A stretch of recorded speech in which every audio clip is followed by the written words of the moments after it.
Hello mga marites ni Chongde. Annyeonghaseyo mga kaanyong, welcome to my channel, Anong Sayo TV. Today's video, we will talk about Byeon Busok, only here on 안녕, 추가 update!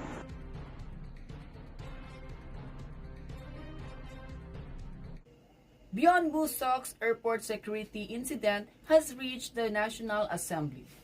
The National Assembly's Land, Infrastructure and Transport Committee held a meeting with the President of Incheon International Airport Corporation on July 17 due to the recent controversy about Byeon Busok's private security guards.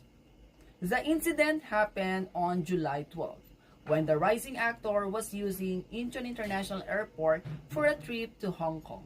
What happened was, when Byeon Busok entered Gate 2 on the third floor of Terminal 2, employees from his private security firmly closed the gate for around 10 minutes and caused significant inconvenience to other passengers.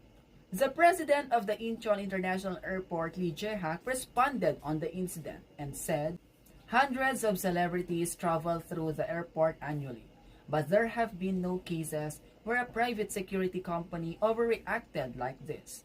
We will take this incident as an opportunity to come up with measures." The president added, "The private security team of the actor controls the gate without permission, which is clearly wrong.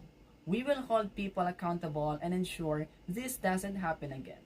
Because of the said incident, Incheon Airport may pursue legal action against Byeon Busok's security team.